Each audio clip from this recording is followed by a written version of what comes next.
These are the fortifications of the Ryukyu Kingdom. Known as Gusuku, these massive stone structures are now recognized as UNESCO World Heritage landmarks, starting with the heavy timber gatehouses of the royal seat at Shuri. Most Gusuku are defined by these thick, undulating limestone walls. They snake across the Okinawan heights, creating a silhouette that is immediately recognizable as a defensive bastion. Given their scale and placement on the high ground, a visitor naturally views these sites as military strongholds built to survive a massive assault. But a look past the outer walls reveals architectural choices that contradict basic tactical requirements. Cultural geographers have noted that many Gusuku are functionally useless as fortresses. Some are too small to house a garrison, while others are located in isolated positions that offer no tactical protection to local communities.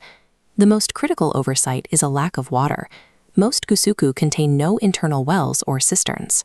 Even a short siege would leave the defenders without a way to survive. In the center of the site, where one expects to find a barracks or an armory, there is instead an utaki, a sacred grove used for religious worship.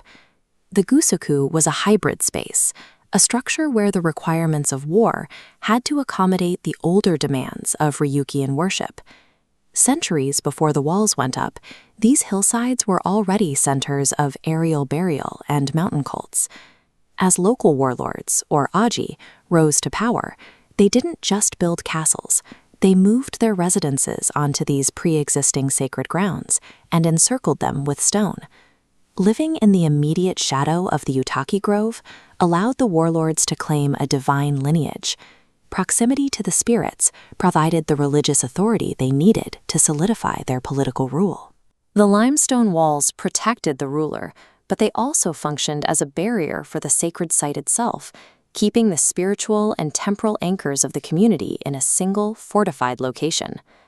When King Shohashi unified the island in the early 1400s, the kingdom entered a period of sophisticated castle engineering. These diagrams show the evolution of Ryukyuan masonry. Builders mastered aikata-zumi, using curved, interlocking stones for unique strength and fluid aesthetic. These sites, like Zakimi, provided a clear view of the coastline, allowing the kingdom to monitor maritime trade and watch for northern rebels. The Gusuku became the physical center of the Ryukyuan state, a location where administration, defense, and ancient religious traditions were inseparable. This system faced its ultimate test in 1609, when the Satsuma samurai arrived from the Japanese mainland. They were a battle-hardened force, utilizing massed firearms and a strategy of rapid overseas deployment. The samurai campaign was over in weeks. They bypassed the traditional choke points and quickly overwhelmed the Ryuki and Hiki military units. This map traces the invasion from the northern landing at Nakijin down to the capital. Shuri fell on May 6th, and King Shonei was taken to Japan as a captive. The limestone walls were an engineering achievement, but they could not protect against a force that mastered industrial-scale use of the matchlock rifle. The military defeat of 1609 did not immediately end the monarchy, but it forced the Ryukyu Kingdom into centuries of vassalage under the Satsuma samurai.